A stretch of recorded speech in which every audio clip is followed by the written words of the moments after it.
Então vamos aqui para a seção de comandos, né, nessa parte onde realmente aconteceria o programa. Se quiser tirar o comentário, pode tirar.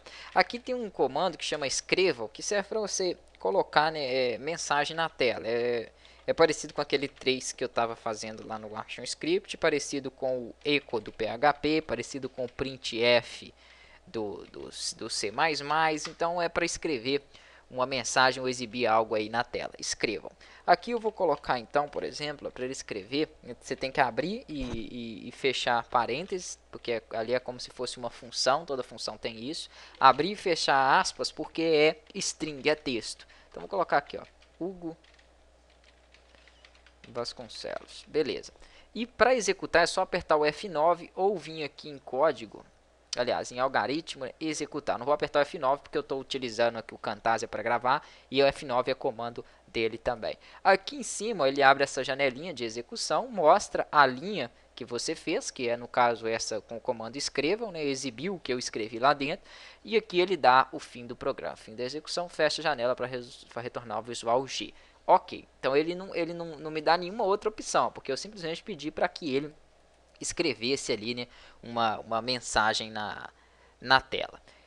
O que eu poderia trabalhar aqui, além dessa mensagem? Eu poderia ter um outro comando que eu posso pedir para ler, que é o leia.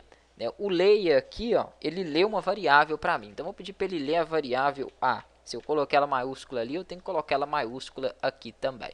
Vou vir em algoritmo e vou mandar executar. Então, ele mostrou o nome e repara que ele não mostrou a finalização do programa. Por quê? Ele está esperando com que eu escreva, né, aquele valor ali. Então, quando eu mando ler, ele fica esperando que o usuário do programa ele entre com um valor, por exemplo 10, e vou dar enter. Quando eu dou enter, acabou, ele não tem mais nenhuma execução para fazer, porque a minha linha de comando termina depois do leia. Aí ele dá fim de execução e manda eu fechar o Visual G.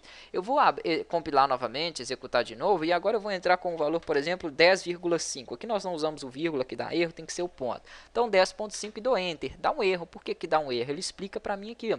É uma expressão do tipo inteiro. Eu coloquei que a variável A guarda uma informação do tipo inteiro. Eu não posso colocar, né, valores aí decimais. Isso seria do tipo real. Aí me dá um erro aonde está a linha onde deu aqui, que foi o leia, porque na hora de ler eu coloquei um valor que não é inteiro, com isso ele me deu aquele erro. Então ficar bem atento ao tipo de variável, que isso aí pode fazer, né, o seu programa não rodar direitinho e dar um erro aí, bugar na hora que estiver executando. Agora, e se eu quiser atribuir valores às variáveis direto? Que ali eu entrei com o valor para A, mas eu quero agora atribuir o valor para ela. Então, vou fazer o seguinte. Eu vou aqui, antes de mandar, né, escrever alguma coisa, eu vou colocar minha variável A. Aqui não faz diferença não, pessoal. Você pode colocar ela minúscula e maiúscula, mas eu aconselho colocar da mesma forma que colocou ali, porque isso varia de uma linguagem para outra. Então, por exemplo, no ActionScript daria erro, no PHP daria erro. Então, é bom vocês acostumarem da forma correta. Então, vou colocar o A ali para receber um valor. Como que eu coloco aqui para ele receber? Na maioria das linguagens é só colocar o igual e listar na frente, como eu tinha feito.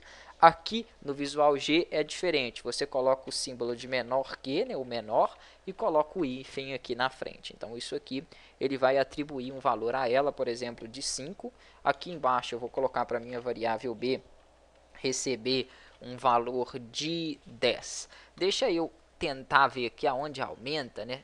Onde aumenta o código para ficar mais fácil. Ferramentas, opções. Creio que deve ser aqui mesmo. Tamanho 16. Ok. Aí facilita, né? Fica ruim demais de ficar vendo código pequeno ali. Fica complicado para estudar. Então, beleza. Na seção de comandos, eu atribuí 5 para a variável A e 10 para a minha variável B. Feito isso aqui, eu preciso de somar essas variáveis. Eu vou colocar aqui no nome o resultado. O resultado é, ok. Ele vai mostrar para mim esse valor ali, né? O resultado é. E aqui eu posso colocar A vezes, por exemplo, né, que é o asterisco, divisão vai ser a barra, o mais e o menos. Então, A vezes B. Será que vai funcionar isso aqui? Vamos tentar executar ele. Algoritmo, executar. a primeira coisa que ele faz, né, ele deu certo o primeiro comando, o resultado é. Mas esse A vezes B, ele deu errado. Por quê? Porque eu deixei ele solto no código. Eu preciso de algum comando que faça ele exibir ele para mim na tela, que é o escreva, ó, a mesma coisa aqui, ó, escrevam. O escrevam é como se fosse uma função, então ela tem aqui parênteses no final. Ficar bem atento com isso aí, qualquer erro o programa vai avisar para a gente. Então o resultado é, e na linha embaixo por ter outro escrevam, ele colocou 50. Então bem tranquilo isso aí, né? Por que ele não deu erro?